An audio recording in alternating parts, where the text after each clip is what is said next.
In this exercise, browse to your Chapter 10 folder and open the file Chapter 10.06 Automatic Duct Layouts. Although I do want to see what's going on in the 3D view, in your project browser, scroll down and open up the Floor Plan HVAC Level 3 Modeling. Then go to the View tab and tile the windows. Adjust the view so we can see the fan coil unit and the diffusers displayed clearly in both the plan and the 3D view. The first thing we need to do with these elements is to create a system. We've already looked at how we can create systems, so here's another shortcut. Select all 5 elements, whether by window or by selection, and then simply click on Create a Duct System.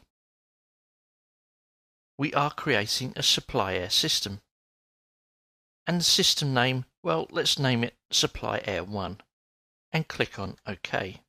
These elements are now highlighted, and they are part of a system. We can verify this by clicking on the View tab, going to User Interface, and looking at the System Browser. With the System Browser visible, we can see the newly created Supply Air System SA1, with the fan coil unit and the individual diffusers. With the system created, we can now use the Automatic Duct tool. Select one of the diffusers, and from the ribbon, we're now able to generate a layout. Notice we could also generate a placeholder layout. Here, we're going to generate a layout. Revit gives us some solutions on how that system is going to work. And there are some important things to note here. The blue run of duct is considered to be main run, the green branch, and the gold, well, that's Revit telling you that this run won't work at all.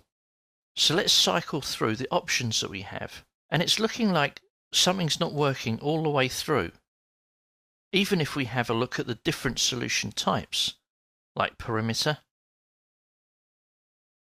or intersections. They're all bad. What can we do about this? Well, in the previous chapter we looked at the mechanical settings and how we can define the default offset for particular types of duct. Here, under Settings, we can modify those duct conversion settings. I know that these ducts need to be at 3250 above the floor level. And while I'm at it, I'm going to change the duct type. For the branch, to rectangular duct mitered elbow with taps, and for the main, rectangular duct mitered elbows with taps as well. Let's change the flex duct type to none and click on OK. Notice how the layout changes slightly. And as we cycle through the options, we can reach a layout that's acceptable. It's worth noting here that sometimes these layouts that are suggested just don't work at all, no matter what you do. And it can be often easier just to go ahead and draw the ducts by yourself. It could be quicker. Once we've settled on the layout, click on Finish Layout. Revit draws the ducts in as we'd been expecting. But I can hear you say, that layout's too expensive, it's not flexible enough. We need to be able to manipulate the layout and make it a bit cheaper at the same time.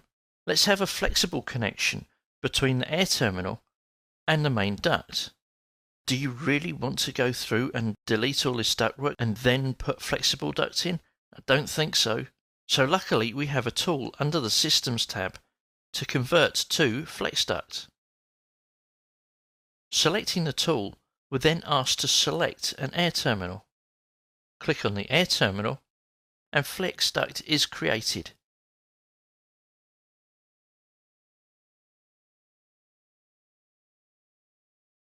If the position of one of the air terminals should change, then the flex duct will accommodate this and change accordingly.